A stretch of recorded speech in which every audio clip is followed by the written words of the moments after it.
Bonjour à tous et bienvenue pour cette session de trading en live pour la réunion du FOMC. Donc nous sommes le 30 avril. Je vous rappelle que ce soir c'est la clôture mensuelle, donc clôture d'importance sur les marchés financiers.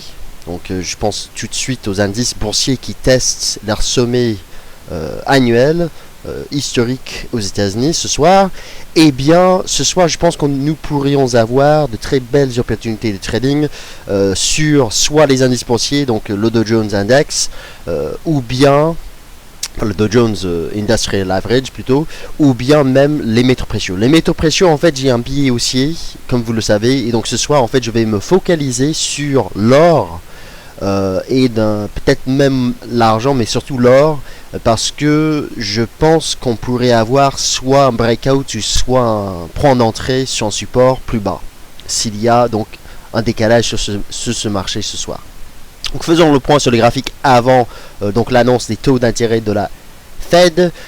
Rapidement, donc notre avertissement sur les risques liés au trading vous dit tout simplement que les informations durant ce webinaire, durant cette session de trading, sont uniquement à titre indicatif et ne sont pas du tout des conseils d'investissement. Donc soyez conscient des risques que vous avez sur le marché, sur le forex, et lorsque vous tradez des produits CFD ou d'autres produits, et bien surtout des produits à levier. Il faut ce soir limiter le levier quand vous tradez des annonces macroéconomiques, et même en fait c'est une hypothèse, peut-être vous n'avez même pas envie de trader, vous avez juste envie de suivre le marché. Donc l'importance ici c'est tout simplement que les informations durant ce webinaire ne constituent en aucun cas des conseils d'investissement. Donc si vous décidez d'entrer sur le marché ce soir, eh bien c'est à vous de choisir, c'est vos responsabilités.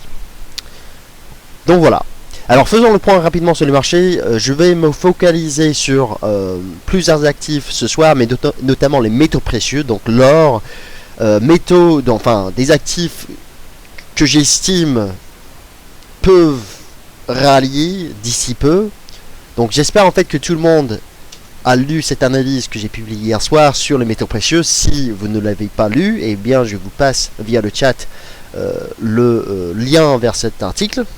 Tout simplement, je pense que nous avons une situation très intéressante sur le marché boursier aujourd'hui, avec, donc je vais faire un petit zoom ici, avec un indice Dow Jones donc sous une résistance mensuelle à l'heure actuelle, juste avant la clôture mensuelle quand même, et cette rotation en fait en dehors des actifs actions et vers des métaux précieux, c'est quelque chose que j'anticipe, c'est un pari actuellement. Donc en fait ce soir, si je vous dis que je cherche un point d'achat sur l'or, c'est une stratégie surtout en fait spéculative. Bref, il y a des raisons en fait pour lesquelles les métaux peuvent entrer dans peuvent rallier de nouveau, rebondir de nouveau, même si ces marchés en fait sont actuellement sous pression. Faisons le point rapidement sur les dernières publications macroéconomiques aux États-Unis et en zone euro surtout.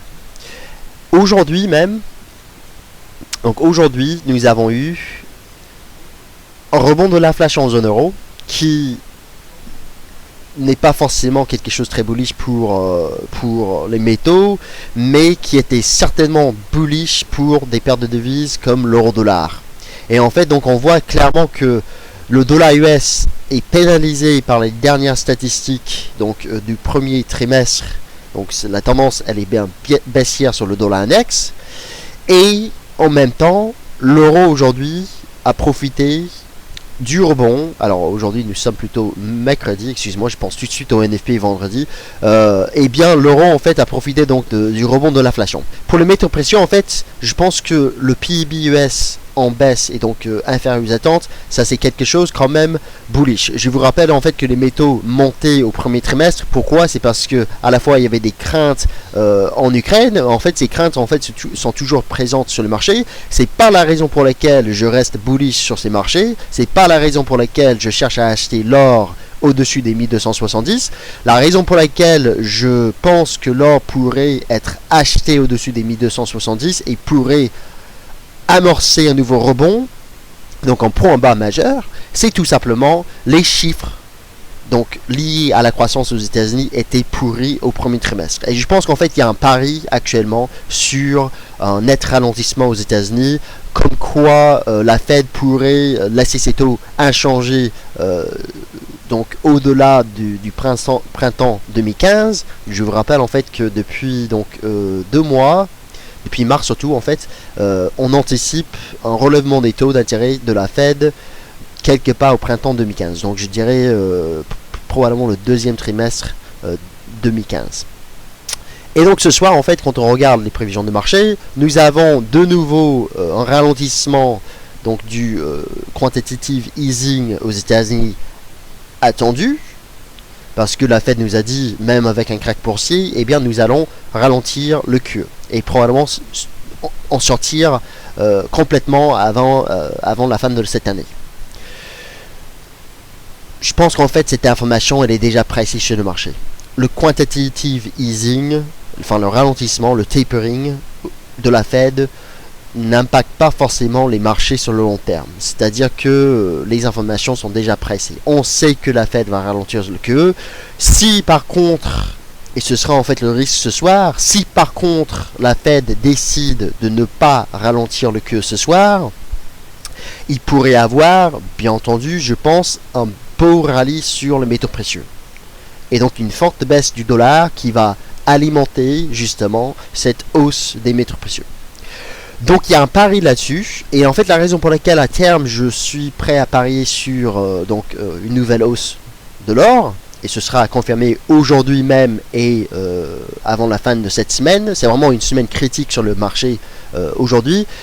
J'ai lu donc un rapport, alors c'était un article sur Wall Street Journal, enfin Market Watch, il y a quelques jours, un rapport en fait rédigé par David Blanchflower et Adam Possin de la Banque d'Angleterre. Enfin, c'était des anciens de la Banque d'Angleterre, et ils ont rédigé un rapport comme quoi la Fed pourrait laisser ses taux inchangés, donc au taux bas, tout simplement durant une période très longue. Et c'est lié donc au chômage de long terme. C'est quelque chose qui quand même pénalise qui va pénaliser l'économie US sur le long terme. On va pas forcément en discuter ce soir parce qu'il n'y a pas de temps, mais il y a quand même en fait des craintes sur l'économie US qui commencent à apparaître. Je pense tout de suite en fait à ce qui se passe actuellement sur la courbe des taux aux États-Unis. Donc les taux, on a un aplatissement de cette courbe des taux. Ça montre que il y a des opérateurs qui pricent justement un ralentissement et peut-être même une récession aux États-Unis éventuellement si l'on devait avoir une inversion de la courbe des taux. Bon, c'est très peu probable à l'heure actuelle. Faisons le point sur les marchés. Je m'intéresse donc à plusieurs actifs ce soir. Si vous avez téléchargé ma disposition graphique, vous avez ces mêmes actifs, ces mêmes graphiques. L'euro-dollar ici, donc qui a bien rebondi avec les chiffres d'inflation ce matin en zone euro, qui est revenu sur ses plus hauts. Le risque il est haussier. Même avec ce soir une nouvelle baisse de l'euro-dollar, ce sera une baisse à acheter. C'est vraiment une conviction forte là-dessus. Vous savez en fait que Nicolas Chéron il est acheteur, vraiment il est très haussier sur l'euro-dollar. Moi j'hésitais un petit peu, mais aujourd'hui en fait juste avant, ce matin, j'ai réussi à acheter les 1,3780. Donc je suis en position à l'achat sur l'euro-dollar. Pas de problème. Quasiment au point bas. Je pourrais en fait même remonter mon stop au prix d'entrée. Parce que je pense que à terme on va peut-être avec un repli ou bien une cassure, on va aller chercher les 1,39 et on va aller chercher même les 1,40. Je pense que le chandelier journalier qu'on a fait aujourd'hui, ce sera confirmé avec le FOMC, mais ce qu'on a fait aujourd'hui, c'était tout simplement ultra bullish sur l'euro-dollar. Donc vous constatez que l'euro-dollar ce soir il est sous résistance, donc il peut y avoir un repli de l'euro-dollar. Je ne recherche pas pour autant une position vendeuse de cette paire. Je pense qu'en fait les replis sont tout simplement à acheter. Et ça c'est une conviction forte. GBP-USD, je ne traite pas le GBP-USD, mais en fait hier je vous ai, pour ceux qui m'ont suivi hier matin lors de mon émission Good Morning CAC 40, je vous ai dit qu'il y avait un support à 68, ce support a tenu, accélération haussière, le GBP-USD pour moi va aller chercher les 1,70 dans les séances à venir. L'AUD-USD, alors j'ai placé 2 ordres d'achat sur l'AUD-USD. Ici donc le à 92,21, donc 92,20 et 92,04. Tout simplement, nous avons un support ici, nous avons une ligne de tendance de moyen terme ici, et donc en fait, s'il devait y avoir un renforcement du dollar US ce soir, un renforcement du court terme, donc l'euro dollar va reculer sous cette résistance que nous avons vue, la USD pourrait théoriquement parlant, revenir ici, et pour moi c'est une zone d'achat. Même si le SSI, donc le Speculative Sentiment Index de FXCM, est actuellement acheteur de l'AUD, je pense qu'il pourrait rebondir de nouveau ici. De toute façon, en fait, la tendance, elle est haussière. USD Yen, échec sous les 102,60-70, c'est un beau niveau, c'est de la médiane d'un range entre donc les 101,20 et les 104,10, et tout simplement on a échoué sous la Kijun journalière, donc retracement 50% de cette baisse ici. Le risque il est baissier sur le Yen, donc en gros même avec un rebond du dollar US ce soir, le rebond sera pour moi à shorter, tout simplement. Que ce soit en fait face à l'euro, que ce soit face à la livre sterling, que ce soit face potentiellement au dollar australien, que ce soit face au yen, tout simplement le dollar il est bearish. Mais il faudra voir effectivement le price action du marché. Maintenant l'or, ce qui m'intéresse, et donc ça c'est le trade du moment sur l'or. On a touché un niveau très important sur l'or la semaine dernière, on a rebondi dessus, et en fait nous sommes dans une situation d'indécision. Je pense qu'il y a une bonne possibilité de casser cette résistance et donc s'envoler au-dessus des 1306 dans les prochaines séances. Ce sera confirmé bien entendu. Donc vous voyez en fait les deux scénarios que j'envisage actuellement. Soit on rallye dès ce soir, on casse les résistances. Cette ligne de tendance baissière ici à 1298. Résistance, donc il y a quand même un risque baissier à 3 minutes avant l'annonce qu'on reparte à la baisse et puis on ira chercher le support. Auquel cas ma position acheteuse ici sera stoppée probablement au prix d'entrée, et c'est la raison pour laquelle j'ai mis un autre ordre d'achat. Alors je vais enlever celui-ci parce que je l'ai placé, mais j'ai pas envie d'entrer forcément sur accélération ce soir. Tout simplement, Nicolas et moi on a des ordres d'achat, donc moi j'ai à 1272 avec un stop à 1252, donc $20. Et en fait si tout va bien, si l'on devait tenir cette zone très importante sur l'or, je vous rappelle en fait que on travaille actuellement, et ce depuis plusieurs semaines, la Kijun hebdomadaire, et donc nous sommes à la fin du mois d'avril. Tout simplement un rallye de l'or au-delà des 1306, pour moi ce sera pour aller chercher les 1330 et au-delà. Il faut regarder l'argent aussi qui est dans une zone critique. Également, il faudra absolument tenir les 19 ce soir, auquel cas on pourrait techniquement parlant avoir un nouveau rebond. Je ne suis pas sûr et certain, donc je ne cherche pas forcément à acheter l'argent qui sous-performe. Par contre, je m'y intéresse justement cette zone ici pour éventuellement voir si l'on devait rebondir.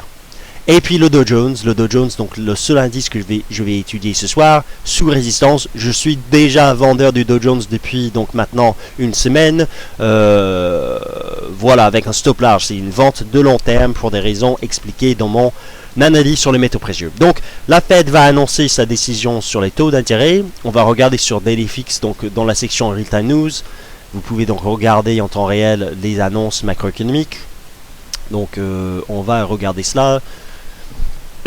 Pour un stop sur l'argent, pour ceux qui veulent acheter l'argent, eh bien moi je pense qu'en fait il faut un stop sous les 18,50 carrément.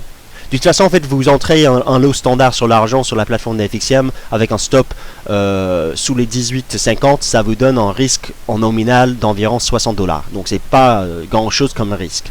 Tout simplement l'argent il est baissier, mais il y a peut-être un pari dessus. Ce sera confirmé, ce qui est très important, ce sera confirmé ce soir. Hein. Absolument, c'est vraiment une séance très très importante ce soir. Alors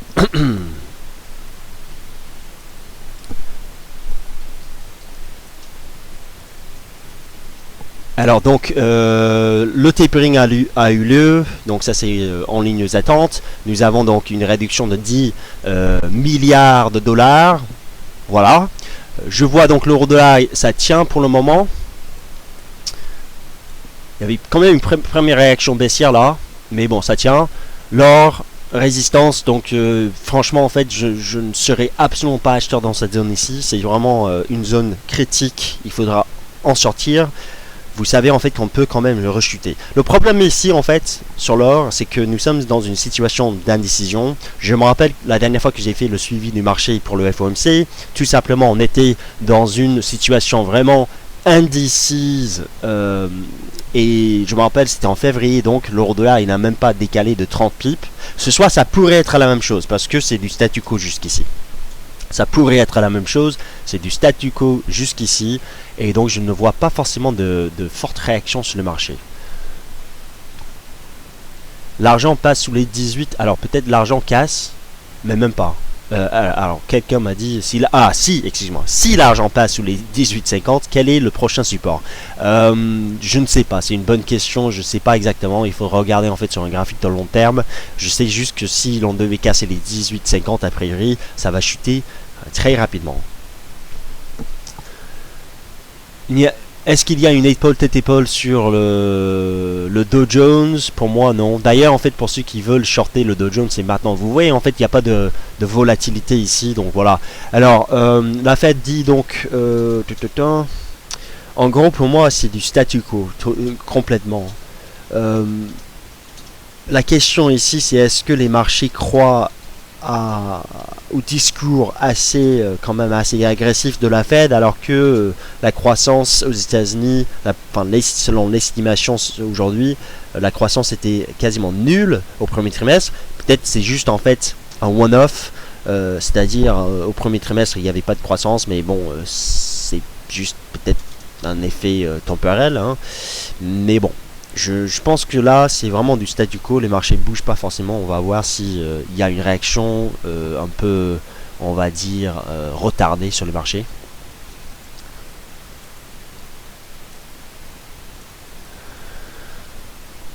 Est-ce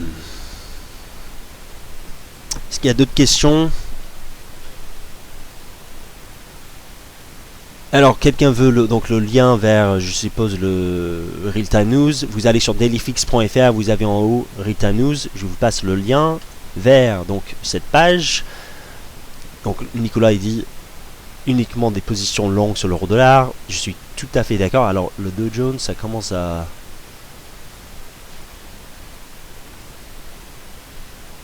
On va surveiller ça. L'euro-dollar... J'aimerais vraiment voir en fait une cassure de l'euro-dollar ce soir, mais je ne suis pas sûr et certain d'avoir ça.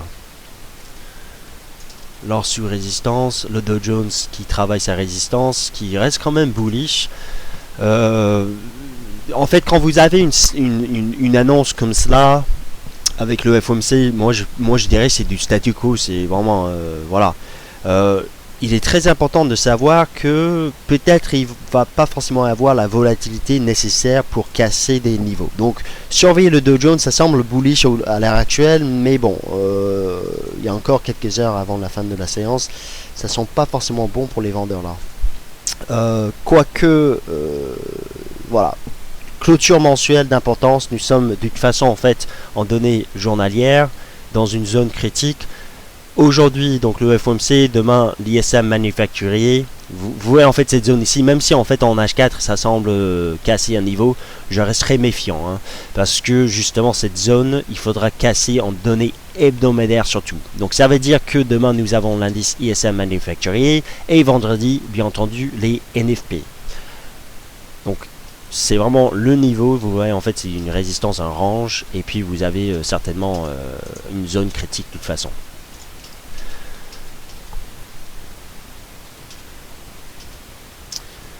Alors,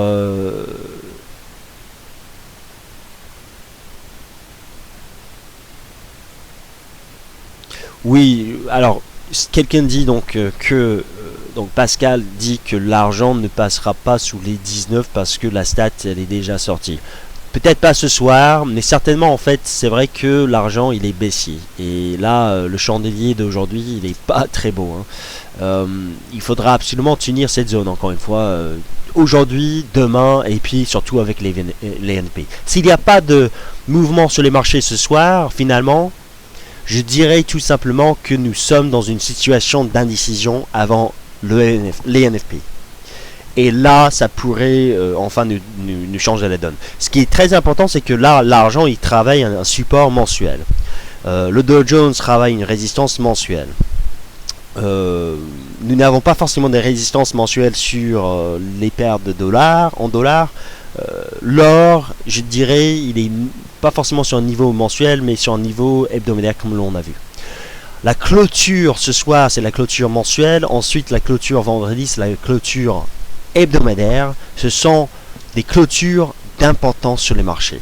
Donc, les enjeux sont là. En temps réel, on commence à se poser des questions sur le Dow Jones. Bon, ça reste sous résistance quand même. On commence à se poser des questions sur le Dow Jones. Même moi, quand je regarde en H4 ou en 30 minutes, je commence à me poser des questions. Je commence à avoir peur. Et puis, en fait, je me rappelle les raisons pour lesquelles je vous dis que je pense que le Dow Jones pourrait éventuellement corriger, comme l'on a vu en janvier. Les raisons sont indiquées dans mon analyse sur les métaux précieux. Donc lisez-la tout simplement parce que je pense si l'on ne dépasse pas cette zone de prix cette semaine, surtout les 16 600 points cette semaine, c'est un point haut du marché. J'ai pas forcément envie de vous dire que là c'est short qui peut, c'est la fin de cette hausse sur les indices boursiers, mais si point haut il devait y avoir, je vous dis que ce sera ici. Alors, en ce qui concerne donc ceux qui parlent des indices boursiers européens, ne les tradez pas ce soir parce qu'on est 20h. Ces indices donc vont fermer à 22h, donc les futurs et les produits donc de FXCM, les CFD. Demain, ces produits seront fermés. Donc, ne tradez pas le DAX, le GR30, le FRA 40 ou autre. Ne les tradez pas. C'est la raison pour laquelle j'ai pas de graphique sur le GR30. Vous ne tradez pas forcément. Je pense que c'est une mauvaise idée de trader un actif qui sera fermé demain. Et il ne faut pas oublier que demain, en fait, nous avons l'indice ISM Manufacturing. Oui, je vais être là. Oui, je vais faire le suivi du marché à donc 15h45 pour donc voir s'il y a des opportunités sur le marché à ce moment-là. Et ça veut dire que vendredi, on peut avoir de sacrés gaps sur les indices boursiers européens. Donc, si vous avez des positions ouvertes sur le FRA 40, GR30 ou autre, ce soir, je pense que vous avez intérêt à les couper. Ça dépend en fait, bien entendu, si vous êtes bien en gain ou pas. Voilà, donc l'euro-dollar ne dépasse pas sa résistance, l'or non plus. D'ailleurs, en fait, je dirais que ceux qui ont vendu peut-être ici, vers les 1298, il faudra voir si on commence à baisser, parce que ce serait, comme les dernières fois, au moins un point de vente de court terme. Moi, je ne short pas l'or, parce que je joue jusqu'à invalidation ma stratégie d'achat, c'est-à-dire que s'il devait rechuter ici, eh bien vendredi, je commencerai à vouloir parier sur le NFP. Rien ne bouge, parce que c'est du statu quo. C'est exactement en fait ce dont j'avais peur. C'est du statu quo. La Fed en fait a ralenti son queue. Moi ce soir en fait ce que je voulais voir, c'était quand même quelque chose peu probable mais pas impossible. Je voulais voir en fait la Fed ne pas changer son queue. Et visiblement ça continue. Donc voilà. Je pense par contre que nous aurons le décalage avant la fin de cette semaine. Donc ISM demain, NFP vendredi. Et donc ce soir c'est peut-être tout simplement déstabilisation des marchés. Donc le Dow Jones peut être shorté sous sa résistance, donc le S30. L'euro-dollar, il ne faut pas shorter, même si ça peut en fait perdre 30 points. Franchement, je pense qu'il vaut mieux profiter d'un prochain repli sur l'euro-dollar pour passer à l'achat. Et qu'est-ce qui se passe sur l'AUD-USD?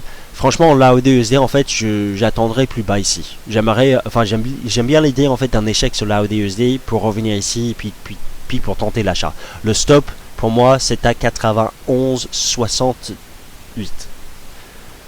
Dans le sens de la tendance de moyen terme, et donc j'aimerais pouvoir acheter de nouveau dans ces zones-ci, proche donc des creux d'avril, tout simplement. En fait, finalement, le mois d'avril pour l'AUD-USD, il était bullish et puis il était bearish. Tout simplement, on a fait une mèche haute en mensuel, mais c'est pas pour autant en fait une étoile filante mensuelle. C'est juste peut-être des prises de bénéfices après les dernières statistiques, enfin les derniers chiffres d'inflation, de l'inflation en Australie.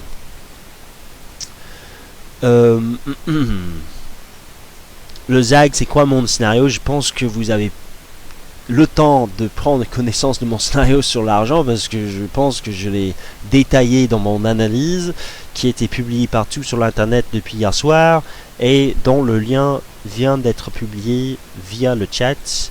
Je vous le passe encore et puis vous pouvez lire, il y a un paragraphe, simple paragraphe, vous pouvez lire ce que je pense de l'argent. Peut-on shorter le Dow Jones avant le NFP? C'est en fait plutôt la question, c'est est-ce qu'on peut prendre position sur les marchés avant le NFP? Peu importe l'actif, est-ce qu'on peut prendre position sur le Dow Jones, l'euro-dollar ou autre? Le NFP c'est vendredi, nous sommes mercredi soir. Demain nous avons l'ISM manufacturier aux États-Unis. Demain matin il n'y aura pas forcément de mouvement sur les marchés parce que tout sera fermé. Enfin, je veux dire, au niveau des marchés boursiers, il n'y aura pas de statistiques en zone euro publiées. Et donc, je pense que si le Dow Jones ne dépasse pas cette résistance ce soir, effectivement, on pourrait avoir quand même des prises de bénéfices.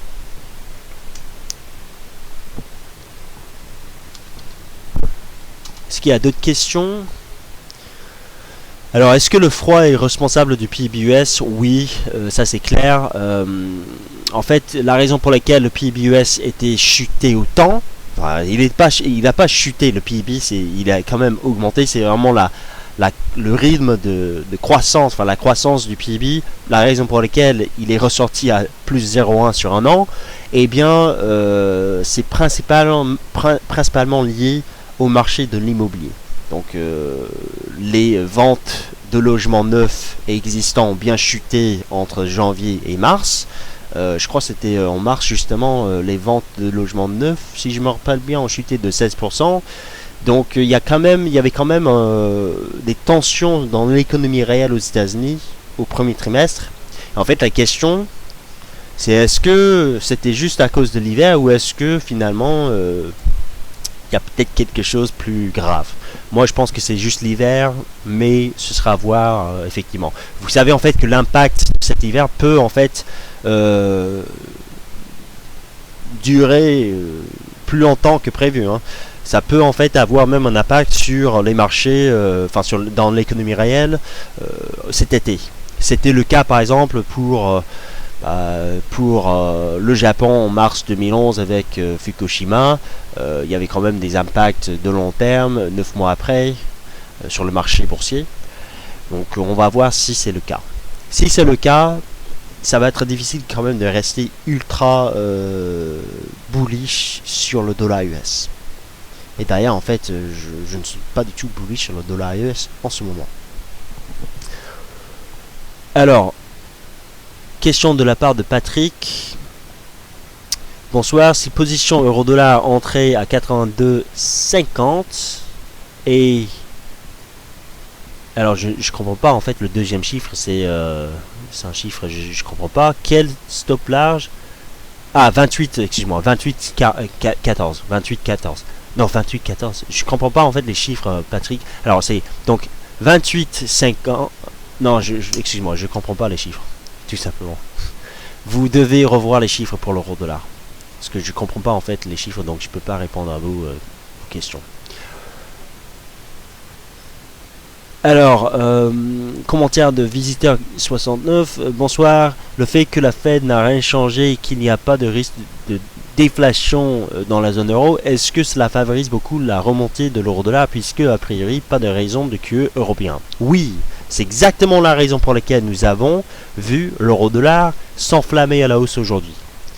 C'est exactement la raison pour laquelle j'ai acheté l'euro-dollar ce matin. La raison pour laquelle, c'est que tout simplement l'inflation a été légèrement supérieure aux attentes et même, je dirais, juste en ligne aux attentes. Nous avons eu donc un rebond de l'inflation. Vous savez en fait que l'euro-dollar il est ultra sensible aux chiffres de l'inflation en zone euro en ce moment.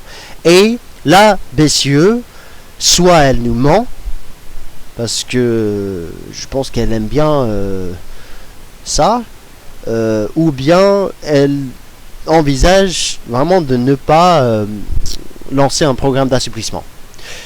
Donc l'euro-dollar aujourd'hui, enfin les prévisions, les perspectives sur l'euro-dollar sont vraiment incertaines.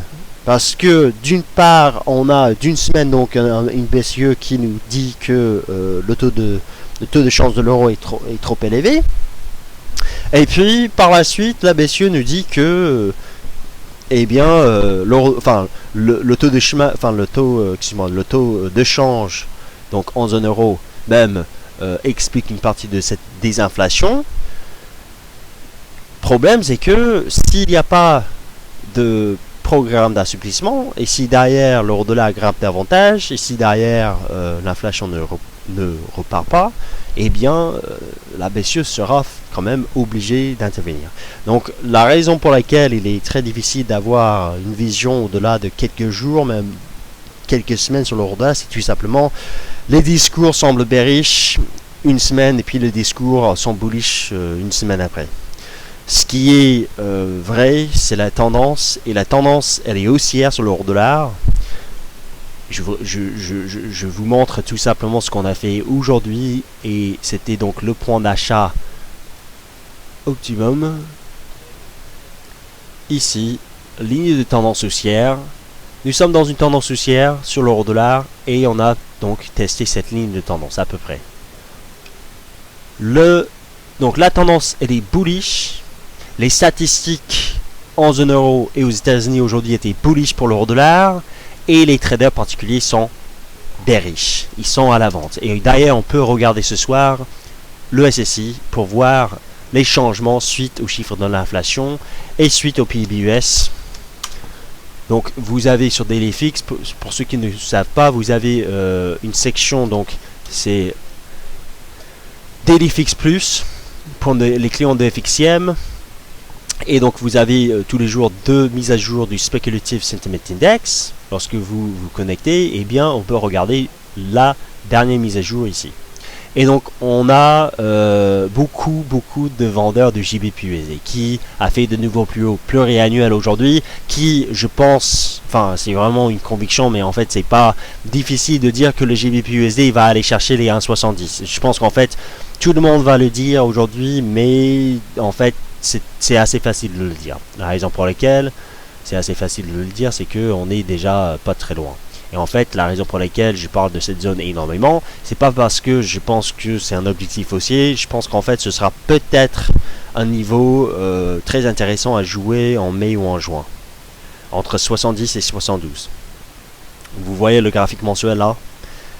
La livre sterling devrait tester cette zone, et si tout va bien, il pourrait y avoir une réaction de la part du marché. Et donc je vous invite en fait à viser déjà cette zone, et puis par la suite couper les achats pour peut-être par la suite, si l'on voit que le dollar sur le forex est sur support, c'est-à-dire face à l'euro qui sera à 1,40 ou peut-être au-dessus, face donc au dollar néo-zélandais, dollar australien et face au yen. Si le dollar serait sur support à ce moment-là, je pense qu'on pourrait chercher à justement l'acheter face à la livre sterling à ce moment-là. Mais les perspectives de toute façon sont bullish. La livre sterling en fait c'est vraiment le trade le plus, on va dire le plus facile. Rien n'est facile, mais fondamentalement parlant, vous avez une tendance haussière. Et enfin, je veux dire, techniquement parlant, vous avez une tendance haussière. Fondamentalement parlant, vous avez tout simplement des perspectives de hausse des taux en Angleterre. Vous avez une accélération de la croissance au Royaume-Uni. Vous avez des PMI manufacturiers et non manufacturiers qui montent. Vous avez en fait, tout est positif. Le chômage qui baisse, et donc ça entraîne le renforcement de la livre sterling. Ce trade-là, en fait, j'adore, parce que vous n'avez pas un euro qui est influencé par des discours des banquiers centraux. Je reviens sur le SSI maintenant pour vous expliquer. Donc, vous voyez ce qu'on a fait sur le GBPUSD ces dernières séances. Eh bien, tout simplement, aujourd'hui, il y a uniquement 15% des traders particuliers chez FXCM avec des comptes réels à l'achat, excuse-moi, à l'achat. Il y a uniquement 15%. C'est-à-dire que 85% de nos clients chez FXCM sont à la vente, alors que la tendance est des bullish, alors que au moins pour l'équipe d'EliFX, eh bien, nous sommes bullish sur cette paire de devises depuis un moment. Eh bien, tout simplement, les traders particuliers veulent vendre ce qui est haut, ce qui est normal, et malheureusement, ils ont choisi le GBP-USD. Ça, c'est vraiment un extrême, et je pense qu'en fait, cet extrême va perdurer jusqu'à 1,70, 1,72. À ce moment-là, on pourrait avoir un retournement de court terme sur le GBP-USD. Donc, ce sera quelque chose à surveiller en mai, peut-être en juin même, quelque part, en fait, dans les 2 prochains mois, une vente éventuelle. Donc une vente uniquement basée sur l'analyse technique, mais une vente quand même dans une zone critique sur le GBP-USD avec beaucoup de traders particuliers à la vente et donc un extrême. Vous voyez en fait le nombre de positions vendeuses ici grimper. Pour l'euro-dollar, nous avons 21% des traders à l'achat.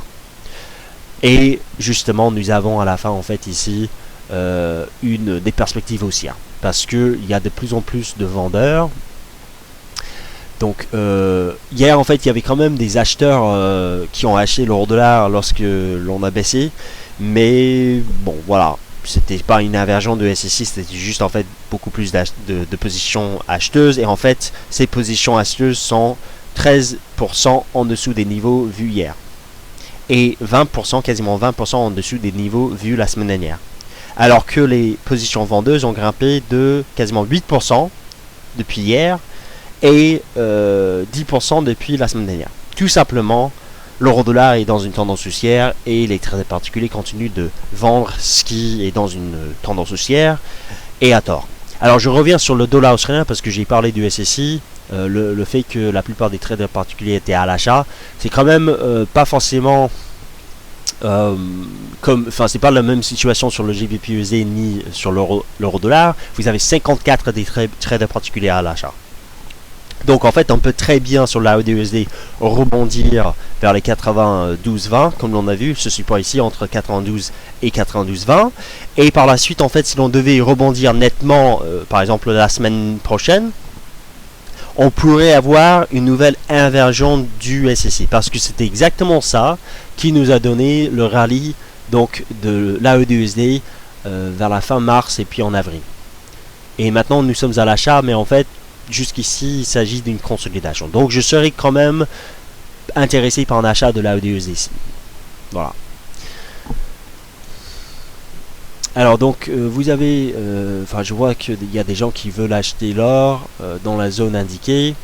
Donc nous avons des chèques sous résistance. Vous avez de toute façon un premier support à 1287, j'en ai parlé hier, c'était donc un rebond qui était pas mal, et ensuite on revient dessus, ça faisait 2 mèches aujourd'hui, et donc en fait ça a permis 3 fois d'acheter et puis de couper des achats avec des gains de 5$, 6$ ou peut-être même 9$ si on avait la chance hier. Bref, support ici, support beaucoup plus intéressant ici, résistance ici, soit vous attendez la cassure, donc le signal de trading ici, ensuite vous pouvez entrer quelque part au-dessus des 1300 ou bien même renforcer au-dessus des 1306 parce que ce sera le niveau critique sur l'or cette semaine, hein. Ou bien vous entrez agressivement, vous prenez le risque quand même d'entrer dans une zone avec un stop sous les plus bas de la semaine dernière surtout. Je pense qu'en fait surtout un stop en dessous des 1260, et par la suite si tout va bien, l'or va faire son double creux et va repartir.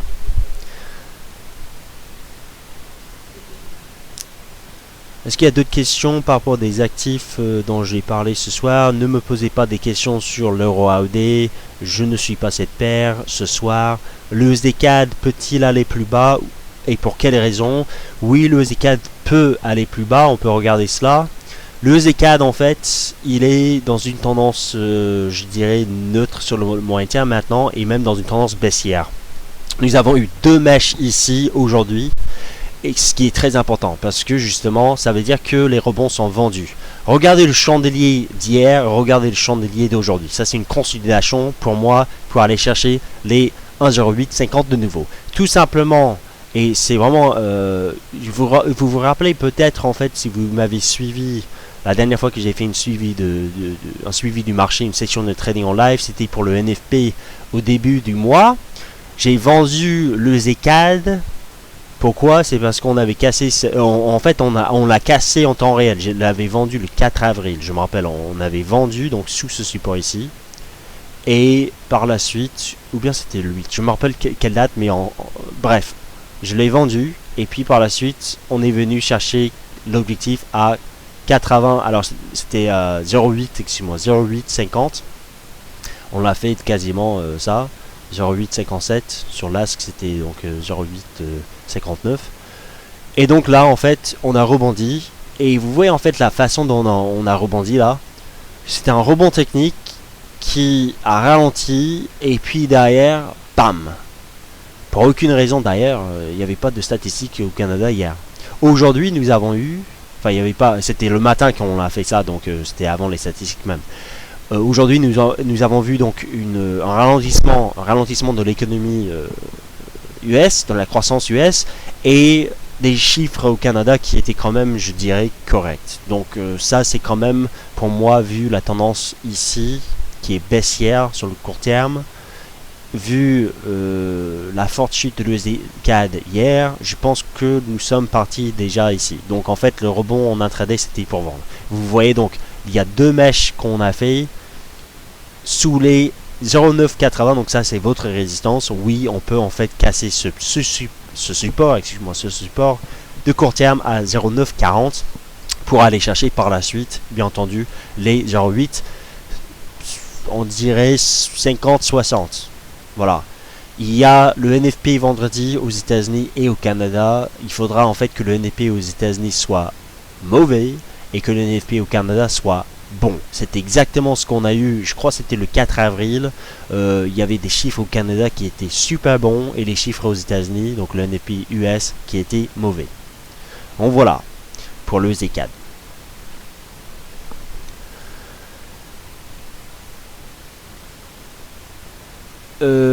Crani qui me pose la question, est-ce qu'il y a une divergence baissière sur l'US 30 en daily? Non, il n'y en a pas. Absolument pas. Dans ce cas, donc Rich qui me rappelle que le SSI de l'or est acheteur, c'est correct, c'est tout à fait vrai. Alors je viens dessus, c'est comme la EDUSD, hein. Il y a 60% des traders qui sont longs. En fait, il y avait une inversion donc du SSI lorsqu'on a entamé la première correction de l'or ici, hein. Et en fait, le moment où on a eu l'inversion du SSI, c'était là où on a arrêté de vouloir acheter. En fait, on est passé vendeur sur l'or, Nicolas et moi. Alors ensuite, on a eu une belle correction. Mais maintenant, SSI ou pas, je trouve que nous sommes dans une zone critique sur l'or. Et je trouve que techniquement parlant, ce serait une zone où on pourrait rebondir. Imaginez, je pense qu'en fait, si l'or devait finalement rebondir comme il faut sur cette zone critique, hein, c'est un pivot de moyen terme, si l'on devait rebondir de nouveau et donc casser cette résistance à partir d'un rallye au-dessus des 1306, les traders particuliers commenceront à vendre et vous aurez assez facilement une nouvelle inversion du SSI. Donc oui, en effet, vous pouvez ne pas acheter l'or parce que voilà, on est baissier sur le court terme, nous sommes sur résistance, on peut revenir sur le support, ce sera peut-être chaud à ce moment-là, mais j'essaie en fait de faire quelque chose, j'essaie de faire des prévisions de marché au-delà de quelques jours même, et si tout va bien, à la fin de cette semaine, nous serons plutôt au-dessus des 1306, si tout va bien.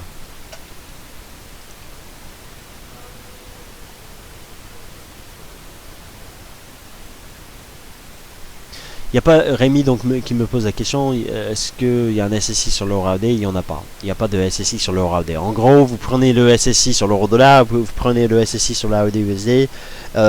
Donc la plupart des gens vendent l'euro et la plupart des gens achètent la AUD. Ça veut dire que l'euro AUD peut monter.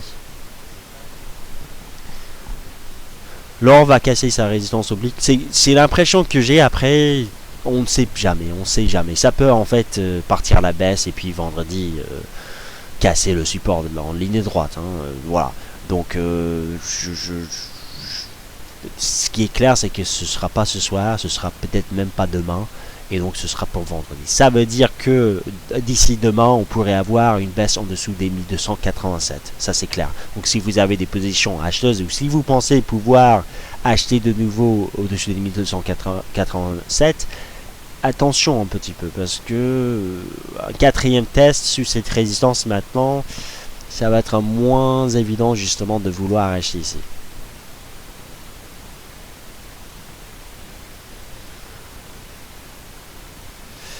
Alors, que sait-on de la conférence de ce soir? A priori, rien. Le marché ne bouge pas. Le NFP est d'une grande importance sur les indices? Oui, sur tous les marchés. Sur le Forex, sur les marchés obligataires, sur les indices, voilà. D'ailleurs, pour la conférence, donc je viens de me rappeler, si vous n'êtes pas au courant, nous avons donc une conférence de trading chez FXCM, donc au Palais Brongniart à Paris le 23 mai, ça veut dire dans 3 semaines. Ce sera très intéressant, donc si vous voulez, donc si vous n'étiez pas au courant, eh bien je vous passe le lien vers cette page. Nous avons donc une présentation, enfin des présentations de la part des économistes, de la part des traders et de la part donc bien entendu de l'équipe des FX.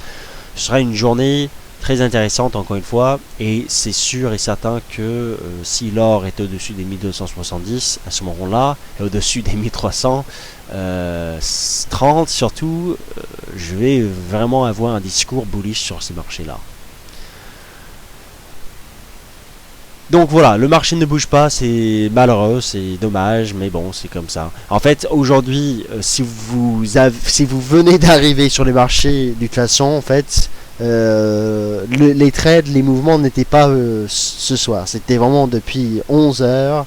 C'était une séance de folie sur l'euro-dollar, une séance qui était, pour moi en tout cas, et pour Nicolas, très bonne. Et j'espère pour la plupart d'entre vous, parce que on ne pouvait pas faire plus pour vous faire acheter l'euro-dollar. C'est vrai que je commençais à me poser des questions, mais dès aujourd'hui, je me suis dit, voilà, je vois le prix, on entre, et on a eu la chance, peut-être, finalement, que le marché repartira à la hausse.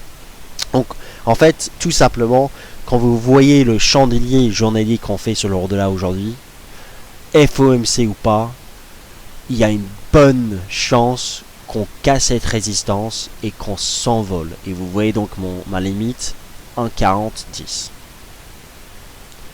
Stop 20 points et je vise 1,40-10. Je ne suis pas du tout un bon trader sur l'euro-dollar, mais aujourd'hui, je l'ai tradé comme il fallait. Donc je suis très content pour moi en tout cas, parce que l'euro-dollar c'est vraiment une des paires de devises les plus difficiles à trader. Et donc j'espère voir cette paire décoller. Voilà, donc on va arrêter là. Dommage qu'il n'y ait pas eu de véritable mouvement sur le marché, mais de toute façon, en fait, ici ce soir, vous avez des points d'entrée, enfin des points techniques qu'il faudra surveiller demain.